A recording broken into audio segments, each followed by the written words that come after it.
Thebes, city of the living, Pharaoh's high priest, keeper of the dead. Ever wonder what it was like to wake up knowing the sun literally rises for you? Yeah, that was the vibe of being a pharaoh. The dude wasn't just a king, he was part god, part CEO, and part influencer with divine sponsorship. And his mornings? Let's just say they made modern luxury look like camping. So imagine the first rays of sunlight creeping across the Nile, the city's just waking up, fishermen are shouting, priests are chanting, and somewhere in the middle of all this, the pharaoh opens his eyes in a palace that looks like it was designed by gods who didn't understand the concept of budget. We're talking painted floors, gold leaf walls, ceilings with goddesses flying around like celestial wallpapers. Now the man doesn't just roll out of bed. Oh no. His personal attendants come rushing in like a NASCAR pit crew, except instead of changing tires, they're pouring scented oils, applying eyeliner and wrapping him in linen so fine it probably cost an entire village's yearly tax.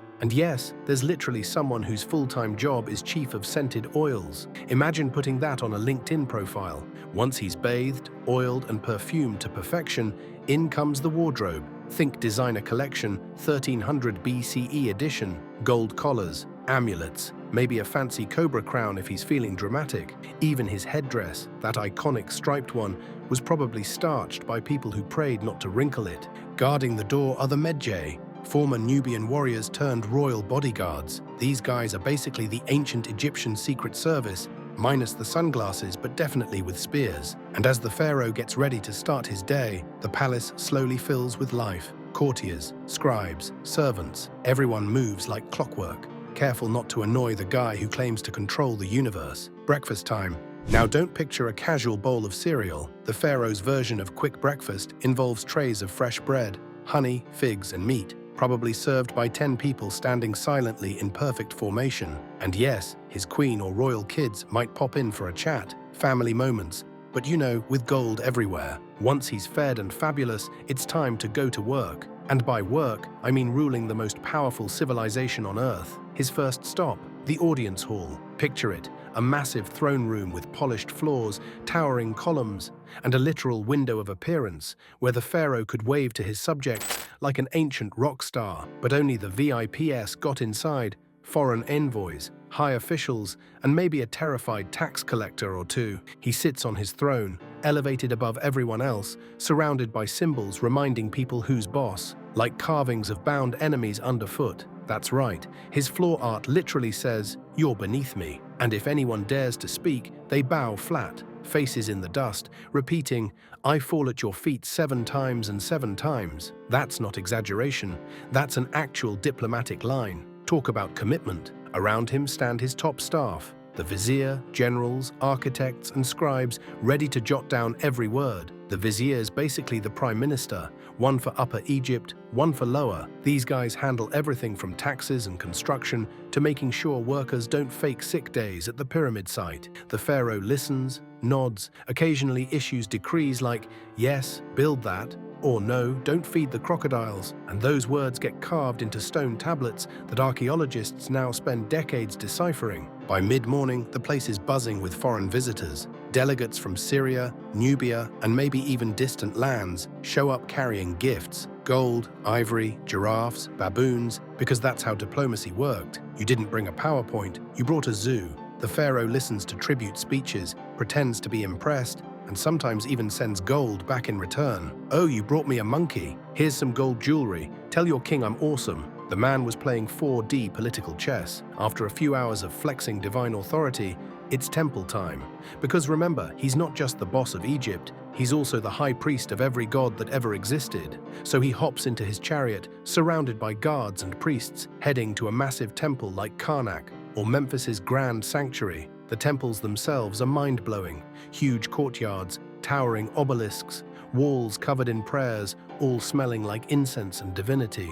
Once inside, the pharaoh performs rituals to feed the gods. Not figuratively, literally feeding them. Priests wash and dress the statues of deities, while the pharaoh offers bread, beer, incense, and sometimes a sacrificed bull if things are extra serious. The logic was simple. Keep the gods happy, and they'll keep the Nile flooding, the crops growing, and your enemies losing. And even though priests usually handled these daily rituals, the pharaoh had to show up occasionally to remind everyone that divine order ran through him. Imagine a CEO personally coming to refill the coffee machine. It's that kind of symbolism. Some pharaohs took it super seriously, others just made cameo appearances during festivals. The biggest one? The Sed Festival, basically the ultimate royal reboot. After 30 years on the throne, the pharaoh would run symbolic laps, offer sacrifices, and renew his power in front of the gods and people. Think of it as the world's oldest performance review, with bulls instead of spreadsheets. By noon, the sacred duties are wrapped up.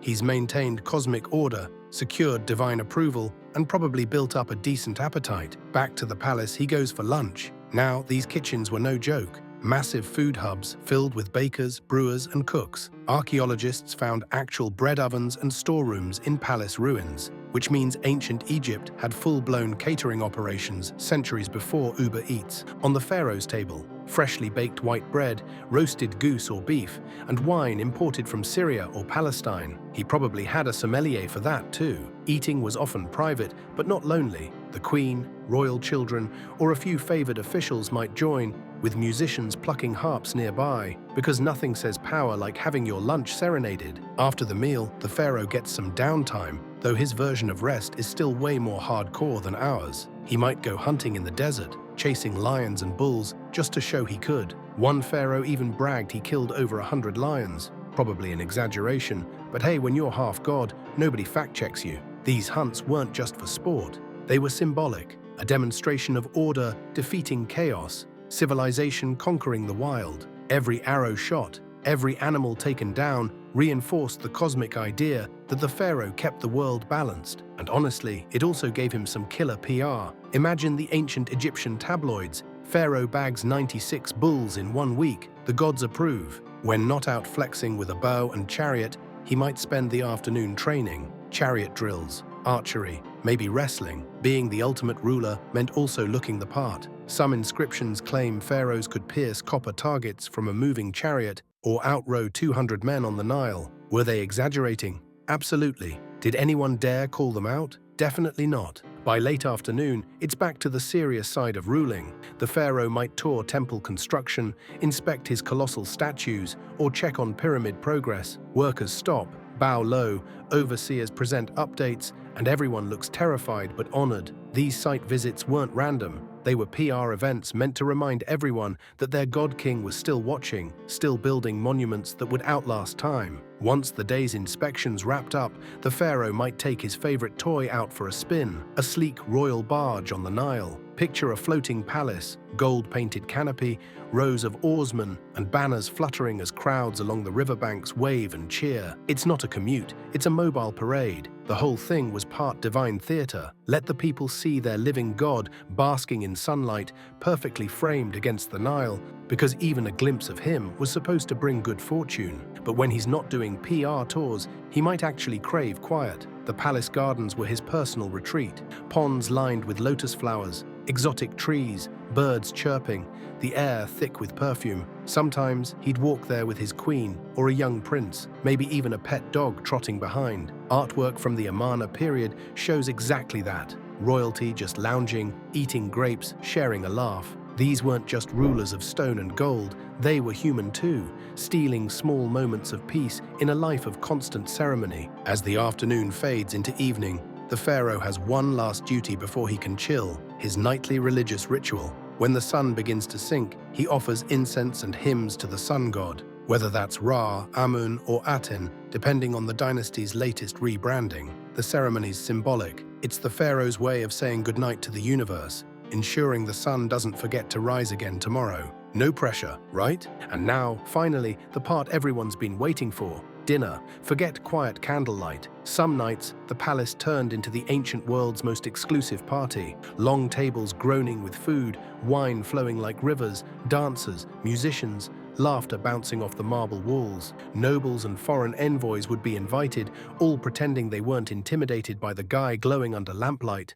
It's less casual get-together and more divine networking event. Other nights, it's quieter. Just the pharaoh, his queen, maybe the royal kids, sitting together as music plays softly. Eating wasn't only about food, It was about balance, ritual, and status. Even the choice of wine or bread could carry symbolic meaning. And as they ate, the pharaoh might share stories, ask about the children's studies, or discuss the latest temple designs. Once dinner winds down, things slow to a human pace. The games come out. Senet boards, the ancient Egyptian equivalent of chess, meets Jenga. Pharaohs loved it so much that several were buried with their favorite sets. It wasn't just fun. It symbolized the journey of the soul through the afterlife, which means even their game nights had cosmic implications. Imagine every round being both entertainment and spiritual insurance. Afterward, the palace starts to fall silent. Torches flicker in long corridors.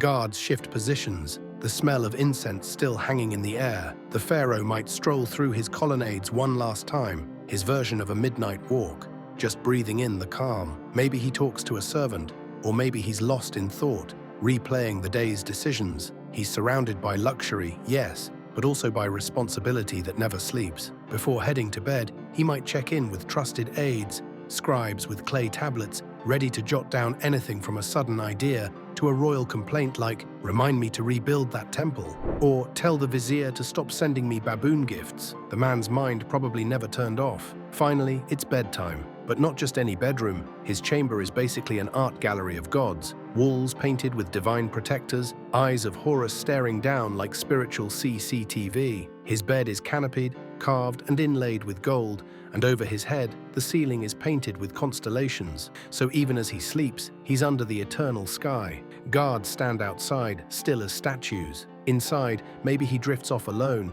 maybe with a queen by his side. Either way, this was his moment of peace. Surrounded by beauty, guarded by faith, wrapped in linen finer than most people's dreams. And that's the rhythm of it. A life split between godly ceremony and human needs. For all the power, the pharaoh's routine wasn't all that different at its core. Wake up, eat, work, perform, rest. The only difference was scale. Every act he did, whether eating bread or hunting lions, was magnified, ritualized, turned into performance. Even his naps had cosmic implications. Think about it. In a world without social media, the pharaoh was the algorithm.